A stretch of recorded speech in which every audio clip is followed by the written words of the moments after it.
d'être Amina. avec nous. Donc Fatou Traoré, tu es donc la CEO de Africom. Un très beau concept, on va en reparler.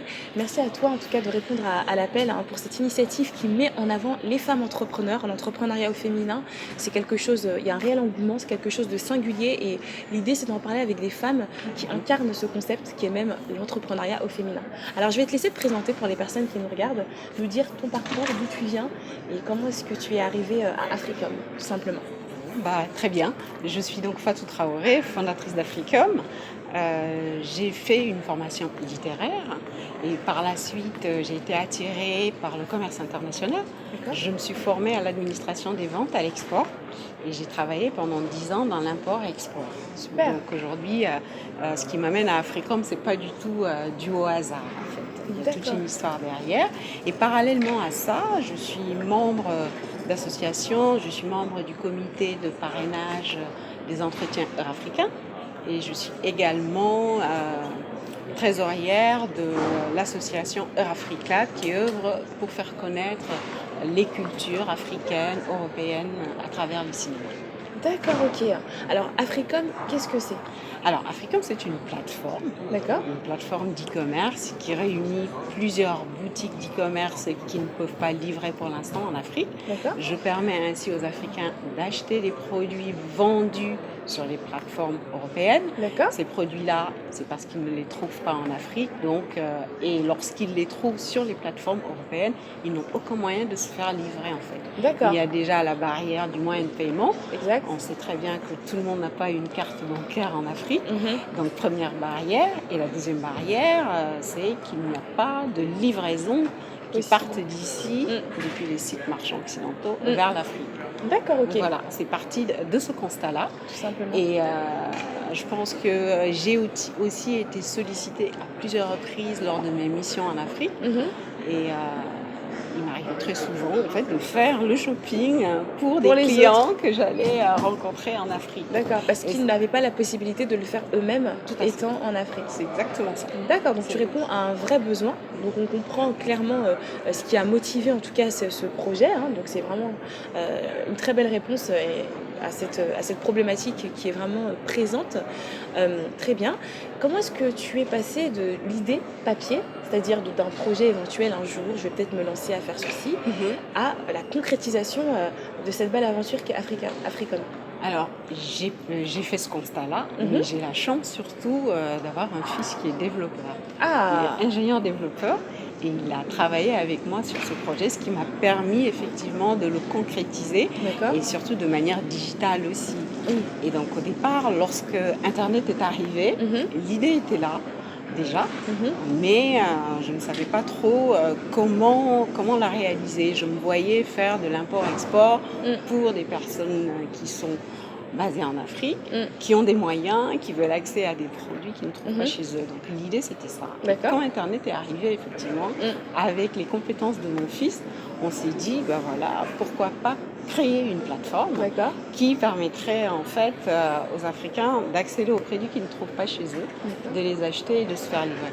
Et ainsi, de but en blanc, en fait, on a réussi à mettre en place l'idée de la plateforme dans un D'accord. premier temps. Puis ensuite, il a fallu répondre aux modalités de livraison rapide, aux modalités également de tout ce qui concerne la prise en charge des produits sur notre plateforme, etc.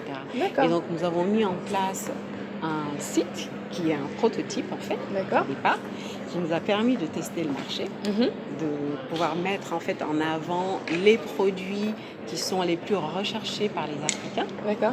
Et au niveau technologique aussi, on a beaucoup avancé. Le site qui est en ligne aujourd'hui, c'est www.africom.net. Je précise qu'Africom s'écrit avec 2 E au milieu, comme Freedom. D'accord. Et mon objectif, c'est vraiment de rendre l'accès à tous par l'e-commerce. D'accord. Je note également que c'est assez important. Je ne me voyais pas inonder le marché africain Mhm. avec des produits occidentaux Mm. sans pour autant permettre aux Africains à leur tour d'exporter en Occident. Bien sûr. Donc c'est réellement, Africom, c'est réellement un pont. Une plateforme d'échange, Voilà, une passerelle plateforme, une finalement. passerelle qui D'accord. permet donc la mise en ligne des produits africains, Mm. également la mise en ligne des produits occidentaux. C'est un très beau projet, en tout cas félicitations. Donc tu as finalement eu la chance d'être entourée avec ton fils qui t'a accompagné dans cette belle aventure. Comment on réagit les autres? Parce qu'on sait que être entrepreneur, c'est une chose. Être une femme entrepreneur, c'en est une chose. Être une femme noire entrepreneur, c'est encore une autre chose. Comment est-ce que Quels ont été les ressentis par rapport à cette condition, par rapport à l'entourage? Comment est-ce que ça a été pris? Des encouragements, des réticences, des appréhensions? Bien, c'est sûr. Il y en a beaucoup eu, effectivement, mais pour moi, ce n'était pas des freins, bien au contraire. Les remarques, c'était mais qu'est-ce qui te prend de te lancer? Tu as un travail Mm. sûr, tu gagnes bien ta vie, tu as des responsabilités, Mm. mais qu'est-ce qui te prend de pouvoir laisser tout ça de côté Mm. pour te lancer? Et puis, effectivement, comme tu dis si bien, femme noire Mm. et entrepreneur, donc vouloir se lancer comme ça dans l'entrepreneuriat, que ce soit ici en France ou chez nous, euh, c'est pareil. C'est on va dire. compliqué. C'est compliqué D'accord. parce que on ne nous attend pas là, on ne nous voit pas y arriver, et voilà, donc il faut montrer qu'on est capable, qu'on est compétente, et surtout avoir de la ténacité pour y arriver. D'accord. Donc au niveau de l'entourage, voilà, il y a quand même eu des remarques. Malgré tout, tu parviens à contourner cette barrière de l'entourage. Qu'en est-il des autres acteurs qui nous entourent? Par exemple, quand il fallait aller voir, je sais pas, les fournisseurs, les éventuelles marques que tu voulais distribuer sur ta plateforme. Est-ce qu'on est pris au sérieux plus facilement quand on est une femme entrepreneur? Est-ce qu'il y a des difficultés pour se faire accepter en tant qu'entrepreneur à part entière? Alors, Comment est-ce que tu l'as ressenti? c'est difficile. C'est difficile, c'est pas évident. Mais il faut que je souligne en fait que j'ai toujours été soutenue par ma famille. D'accord. J'ai derrière moi ma famille, j'ai mon fils, mon mari, qui ont toujours cru en moi, qui me soutiennent. J'ai aussi un modèle, qui est ma mère, D'accord. qui est une femme courageuse, qui n'a jamais reculé devant la difficulté. D'accord. Et je pense que ces éléments-là constituent en fait un moteur pour moi. Et pour moi, il n'y a pas de frein, il n'y a pas de limite. Je ne les vois pas. J'ai décidé de faire quelque chose. J'ai prouvé la viabilité de mon projet. Maintenant, j'avance. D'accord. Effectivement, des échecs, il y en a eu. C'est-à-dire des difficultés d'avancer, des difficultés de frapper à des portes qui ne s'ouvrent pas. Par exemple, je veux rencontrer un grand acteur de l'e-commerce international aujourd'hui. Même si j'ai la possibilité d'accéder à leurs produits par le biais de la technologie parce qu'ils ont un web service développeur comme mon fils qui est dans le métier a réussi en fait à mettre en place, à les utiliser. Il arrive un moment où on a besoin quand même d'aller rencontrer ces personnes-là. D'accord. Et ces portes-là Ne s'ouvrent pas facilement. D'accord. Et qu'est-ce qu'il faut faire? Aller chercher dans son réseau. D'accord. Alors, justement, donc ça c'était l'une des plus grandes difficultés. Peut-être justement les portes qui ne s'ouvrent pas forcément, alors qu'on en a absolument besoin pour avancer. Donc pour les contourner, la réponse c'est quoi? C'est le réseau? Alors comme pour moi, je n'y arrive pas toute seule. Et bien, je vais dans mon réseau trouver les personnes qui peuvent me mettre en contact avec les bonnes personnes. D'accord. Et pas plus tard qu'hier d'ailleurs, justement, ça arrive vraiment à point nommé cette interview. J'ai réussi à contourner une des barrières ainsi. D'accord, par le réseau. Par le réseau, un contact qui m'a mis en relation avec la bonne personne. J'ai pu enfin être reçue et défendre ma cause et être entendue. Et il s'est avéré que ces personnes qui avant n'avaient aucune idée de qui j'étais, avaient des réticences à me recevoir, il s'est trouvé qu'ils m'ont apporté énormément. D'accord, d'accord. Donc du coup finalement, on parle souvent de l'entrepreneur, le solitaire entrepreneur. C'est pas un mythe. On est d'accord que lorsqu'on est seul et qu'on est entrepreneur, c'est plus compliqué et qu'il faut donc s'entourer. Ça c'est vraiment l'une des réponses l'un des conseils en tout cas que j'apporte aujourd'hui. D'accord. Et je dirais même qui sort s'en sort. D'accord. Lorsqu'on sort de chez soi, c'est là qu'on s'ouvre au monde extérieur. Et surtout ne pas hésiter à confronter son projet au monde extérieur. on apprend énormément. D'accord. Ne pas avoir peur, parce qu'on a plutôt tendance à vouloir garder son bébé pour soi, à avoir peur, par exemple, qu'on vous pique l'idée, Ah, d'accord. etc. Et moi, je trouve que c'est une fausse idée que l'on se fait. D'accord. Parce que quand on a porté son projet, Mm. quand on s'en est montré légitime, Mhm. on n'a pas de crainte à avoir. D'accord. Une autre personne qui voudrait prendre l'idée n'aura pas du tout la même démarche Bien sûr, bien sûr. et il n'aura pas du tout le même parcours que toi. Et Mm. donc, on est légitime. Et donc, on doit toujours se le rappeler, en fait. Il faut D'accord. garder en mémoire sa légitimité Par rapport à son rapport projet. à son projet et pouvoir le porter et le défendre au Canada. D'accord. Alors, par rapport justement au recul, aujourd'hui, ça fait donc 4 ans que Africom existe, Oui. 4 ans qu'Africom fait sa petite vie tranquillement. Quel est au niveau de votre recul, quelles seraient les choses que vous feriez différemment éventuellement? Ça, c'est des conseils précieux pour les personnes qui nous regardent, qui veulent se lancer, qui sont peut-être en phase de lancement tout simplement, et qui voudraient tenir compte de votre expérience. On ne parle pas d'erreur, on parle d'expérience, parce que c'est comme ça qu'on apprend. Quand on est entrepreneur, on apprend sur le tas, on apprend sur le terrain. Donc ça peut être vraiment des précieux conseils. Qu'est-ce que vous feriez différemment? Alors, moi, j'aime beaucoup une pensée de Nelson Mandela Mhm. qui dit « Je ne perds jamais. Soit je gagne, soit j'apprends. » D'accord. Et ça, c'est quelque chose qu'on doit garder en mémoire, D'accord. effectivement. Lorsque l'on échoue, on apprend de ses erreurs et on y retourne. D'accord. On essaie de comprendre pourquoi ça n'a pas marché et on fait en sorte que ça marche la fois d'après. Donc, on s'enrichit. On s'enrichit On s'enrichit, continuellement tout dans la vie simplement. d'entrepreneur. Et moi, l'erreur que j'avais commise au départ, c'est ce que j'ai dit tout à l'heure, hein, c'est vraiment du vécu. C'est-à-dire, je suis restée trop enfermée sur mon projet. Ah, d'accord. J'ai travaillé toute seule pendant pratiquement 2 ans. D'accord. Toute seule pour le mener à bout. Et ensuite, lorsque j'ai eu l'opportunité de sortir de chez moi, de faire du réseautage, d'aller dans des networking, d'être membre participante d'associations, parce que tout ça, ça s'est fait en quelques années. En fait. D'accord. Et ça m'a ouvert un univers D'accord. incroyable. D'accord. Et il faut aller puiser dans ces relations et croire beaucoup au partage aussi. D'accord. On apporte aux autres et les autres nous apportent aussi. D'accord. Et c'est important. C'est vraiment dans la ça qui réussite. est.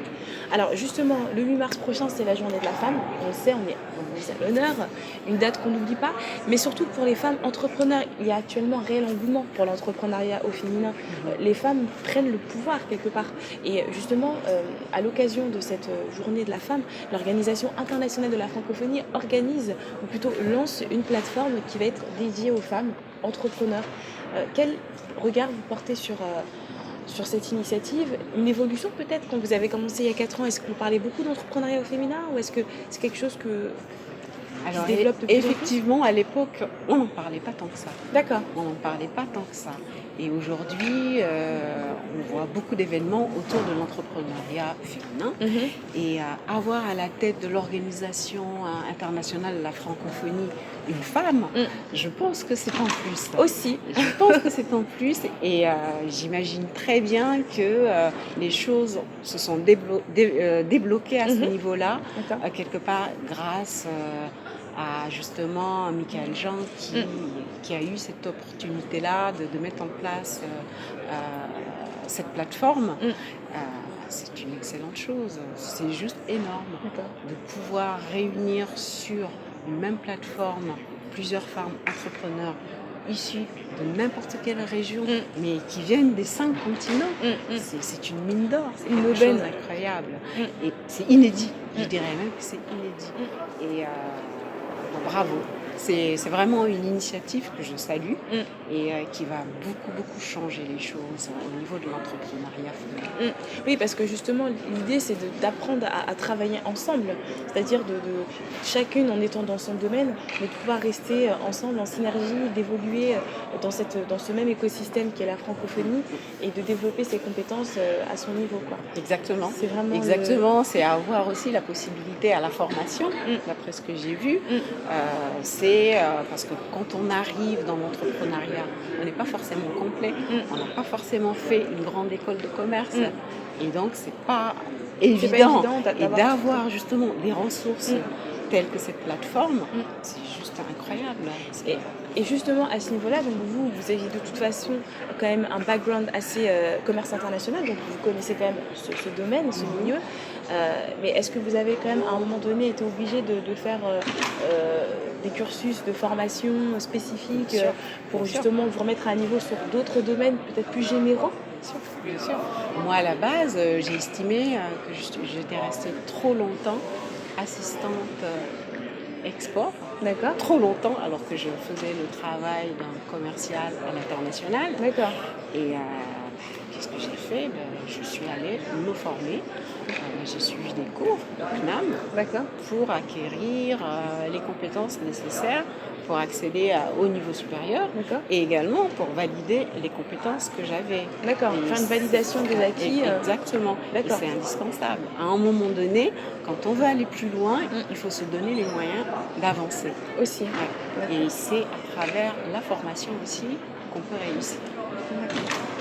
Alors Fatou, du coup, si vous aviez un mot à dire à toutes ces femmes qui nous regardent, qui aujourd'hui se sentent concernées, se sont retrouvées dans votre parcours avec une belle, une première partie salariale importante qui a permis, en tout cas, qui vous a formé, qui vous a donné des compétences et qui ensuite aimeraient ou se sont lancées un petit peu comme vous l'avez fait, c'est-à-dire qu'au bout d'un moment vous avez dit ça y est, maintenant c'est mon tour, j'ai envie de passer à autre chose. Quel serait le conseil, quel serait le mot que vous pourriez dire à ces femmes qui nous regardent aujourd'hui dans cette condition qui est donc être une femme entrepreneur? Qu'est-ce que vous leur diriez? Alors moi je dirais, soyez légitime du projet que vous portez. D'accord? C'est-à-dire d'être légitime. Qu'est-ce que vous entendez par là? J'entends par légitimité qu'on ne réalise pas quelque chose en le prenant à la légère. C'est quelque chose que vous portez dans vos tripes, quelque chose que vous allez être capable de défendre. Et donc, pour pouvoir avancer, il faut aller de l'avant, avoir de la ténacité, c'est important, et être déterminé. Et en fait, ne pas écouter les choses que l'on dit, mais surtout faire en sorte de bien être entouré pour pouvoir avancer. Voilà le conseil que j'aurais à donner. Un très beau conseil, en tout cas un conseil qui découle pleinement de votre expérience. Un conseil que vous appliquez vous-même quotidiennement, je suppose, et surtout qu'aujourd'hui vous êtes en mesure de le donner parce que vous êtes passé par... C'est du vécu. C'est du vécu. C'est du vécu. Et d'accord. Et juste comme ça, pour la petite anecdote, quelles étaient les choses qu'on vous disait et que vous obligiez à ne surtout pas écouter? C'était quoi par exemple? Alors c'était par exemple, mais attends, tu es toute seule, tu es une femme, tu es noire, tu es en Occident et tu veux lancer un site international, mais il y a des sites beaucoup plus importants que toi. Qu'est-ce que tu vas faire s'ils arrivaient sur le même marché que toi? C'était pourtant un argument qui aurait pu me freiner, qu'un plus grand acteur du marché vienne faire la même chose que moi. Eh bien non, je ne me suis pas arrêtée là. J'ai dit, le jour où ils viendront sur ce marché-là, moi j'aurai déjà eu l'expérience, les compétences, la légitimité et ils devront compter avec moi. Exact. Voilà. Et ça va faire 5 ans, ils n'y sont toujours pas. D'accord. Donc de toute façon, ils ont un train de retard de toute façon. Et donc il faut effectivement ne surtout pas se limiter à ces paroles qui peuvent être décourageantes, même si elles sont parfois réalistes, mais en tout cas qui ne doivent surtout pas nous arrêter. Un grand merci Fatou Traoré pour ce magnifique parcours. En tout cas, vous êtes un modèle, une femme entrepreneur accomplie, un modèle à suivre en tout cas de très près bien sûr. Donc Africom, c'est un site qui est donc disponible. N'hésitez pas à aller faire un petit tour. Et encore un grand merci pour ce partage d'expérience. Ça a été très enrichissant. Merci beaucoup. À bientôt et puis merci encore pour votre participation. En tout cas. À bientôt. À bientôt.